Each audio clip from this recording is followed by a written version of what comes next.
Well, I am so excited for this author spotlight interview today because I have none other than editor, journalist, writer extraordinaire Amy DuBois Barnett, author of the new novel If I Ruled the World. But you have seen her name before if you're a reader of Ebony magazine, the late great Honey magazine, Essence magazine. Come on, we've all read that. You know her name, and now you are about to hear her story and the fictional journey that the lead character in her new book goes on. You're also going to hear a little bit about how she's going from novel to movie or TV series. I mean, she is doing it all and living the journalist dream.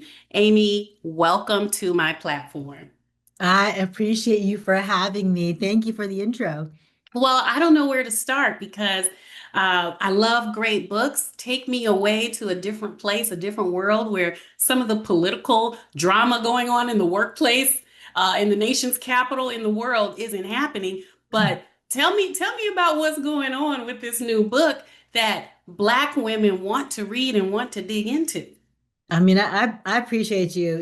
I love this book so much. This is my book baby, my debut novel.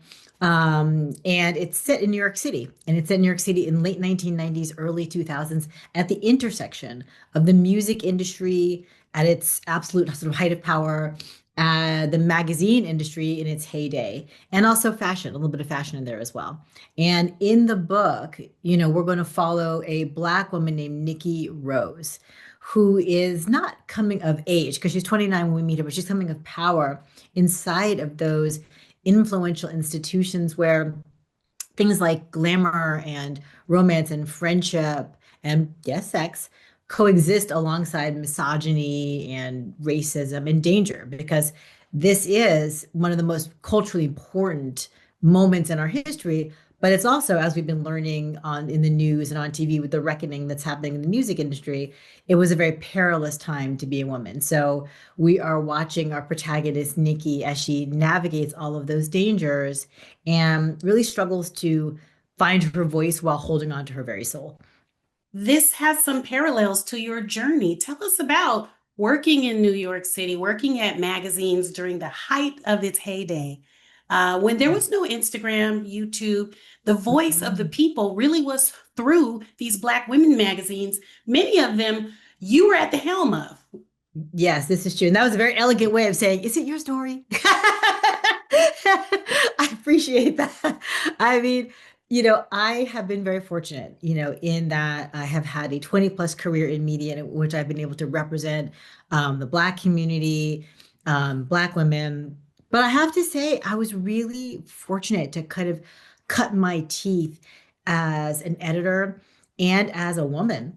It was a fabulous, fun time, but it was also a dangerous time to be an ambitious woman and certainly an ambitious Black woman. There was a lot of sort of perilous things happening around us that we had to be careful, for. And I felt it was really important with my book, If I Ruled the World, to write about that era from a woman's perspective. I hear so much from successful women such as yourself.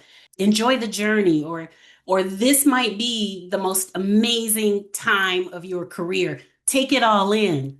Mm, And they say they really don't realize that they're in it. They're in the eye of the success storm until they get out. mm, mm, What mm. would you say to some of the aunties who are going to buy your book and maybe they stayed in that small town, or maybe they chose a different route as opposed to their dream, and they don't know all of the ins and outs, and you walk into a room and you got the smarts, but you got to worry about your situational awareness. Is somebody going to grab your waist, or how are you going to close this deal Mm, and mm, keep your soul? Like, there's so mm, much that goes on in the big city, mm, and all of our cousins and aunties are rooting for us mm. back at home, not Yes. knowing the labyrinth you are navigating. Yes. Woof, that is a question of questions, ma'am. I mean, well, I think first of all, I wanted, if I rule the world, to pull back the curtain on that world, right? To give people a sort of behind the scenes peek into not just an era, but a world, industries and situations, and environments that they would not everybody has exposure to, right? So it really is, that kind of, sort of BTS sort of, look at that world. I mean, things happened to me. I definitely got cornered in clubs and, limousines with doors locked and propositioned by music Mm. industry executives and artists and disrespectfully spoken to and all manner of things.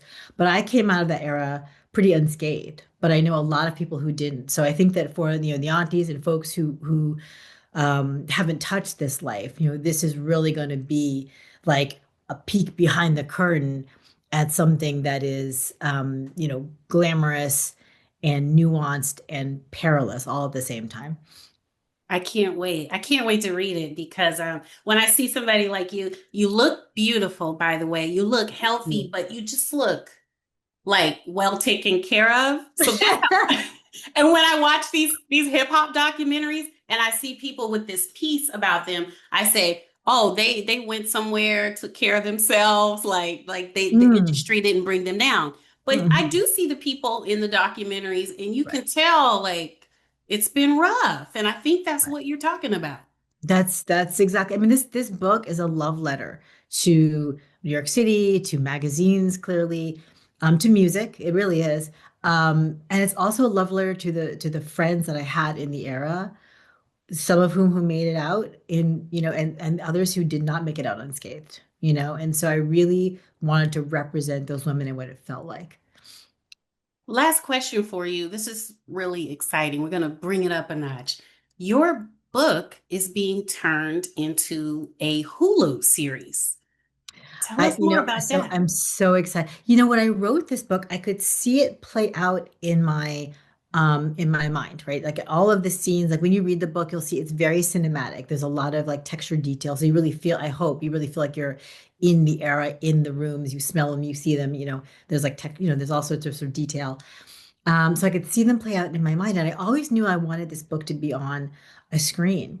And so, now I'm just incredibly thrilled because I got after my book was acquired by my wonderful publisher, Flatiron, I got Hollywood representation, so a film and TV agent.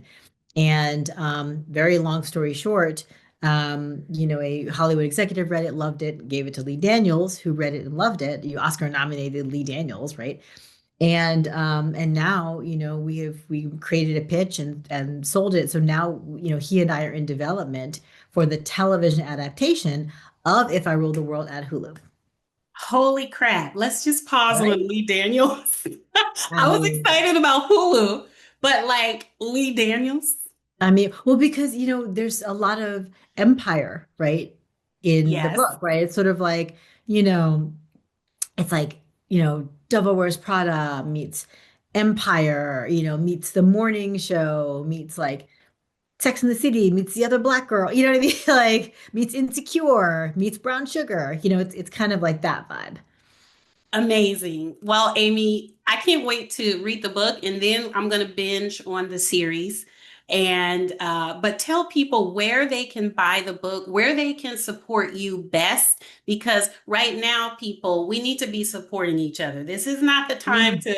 to go off on a tangent. All right. Right, We right. need to put coins in our sisters' pockets. We need to give them the likes, the engagement, because now is the time more than ever in our lifetimes to have Um, each other's backs. Oof, you just said a word, and I appreciate you saying that because I feel like, if we all we got, right? So I'm like, every time I author, I try to support all Black folks, specifically Black women. Every time a Black woman comes out with a book, I buy it.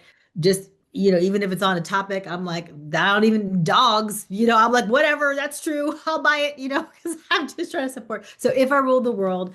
I'm just gonna hold it up because again, my book baby is always right here with me. It is available wherever books are sold. You can buy them buy it at Black bookstores, which I always encourage, or Amazon, Barnes and Noble, Books a Million, any of the places that you buy books online. And if you love it, please recommend it to your friends, buy copies for your friends, please recommend it to your book club, and leave me a good review on Amazon and Goodreads. That really makes a difference as well. And you can keep up with me on my socials at Amy DuBois Barnett. I really look forward to hearing from everybody, and I just really appreciate the support. It is so incredibly meaningful. And I will say this too, the better a book like this does, the more impacts the way other Black folks get book deals, right? It impacts the way in which publishers look at our books, whether they think they're viable commercially. It impacts the size of the deals that we get.